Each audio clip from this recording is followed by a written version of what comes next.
Le Livre du ciel, tome 14, 10 juillet 1922. Le début du règne de la divine volonté sur la terre comme au ciel. Étant dans mon état habituel, je sentis la présence de mon aimable Jésus en moi, mais d'une façon particulièrement accentuée. Je sentis aussi qu'il tenait mon cœur fermement, au point de me faire mal. Puis il serra mon cou dans ses mains, dans une étreinte suffocante. Ensuite il s'est assis sur mon cœur d'un air imposant et autoritaire. Je me suis sentie annihilée. Puis, à son ordre, je suis revenue à une nouvelle vie. Qui pourrait dire ce qu'il provoqua dans mon être intérieur et ce que j'éprouvais? Par la suite, pendant que je sentais toujours sa présence avec force en moi, il me dit « Ma fille, monte, monte, encore plus, davantage. Assez pour que tu arrives au sein de la divinité. Ta vie doit être au milieu des personnes divines. Et afin que tu réalises cela, j'ai formé ma vie en toi, et j'ai entouré de mon éternelle volonté tout ce que tu fais pour que ma volonté coule en toutes choses d'une façon surprenante et merveilleuse. Ma volonté agit en toi dans un acte continuel. Parce que j'ai formé ma vie en toi, que ma volonté agit en toi et dans tes actes, que ta volonté a été transmuée en la mienne. Ma volonté a maintenant vie sur la terre. Il est nécessaire que tu prennes avec toi ma vie et ma volonté, afin que ma volonté sur la terre et ma volonté au ciel fusionnent. Tu vas vivre un certain temps dans le sein de la divinité, et ta volonté agira avec la mienne pour qu'elle soit agrandie autant que cela est possible pour une créature. Puis tu retourneras sur la terre, apportant avec toi le pouvoir et les prodiges de ma volonté. La présence de ces attributs en toi bouleversera les créatures, ouvrira leurs yeux. Beaucoup en viendront à connaître le sens de vivre dans ma volonté. Ils sauront ce que signifie vivre à l'image et à la ressemblance de leur Créateur. Ce sera le commencement de mon règne sur la terre comme au ciel.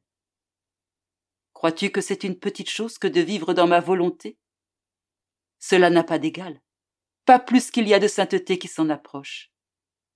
C'est la vraie vie, pas une illusion, pas une invention de l'imagination. Cette vie est présente non seulement dans l'âme, mais aussi dans le corps. Sais-tu comment elle se forme? D'abord, ma volonté éternelle devient la volonté de l'âme. Ensuite, mes palpitations dans son cœur conçoivent ma vie en elle.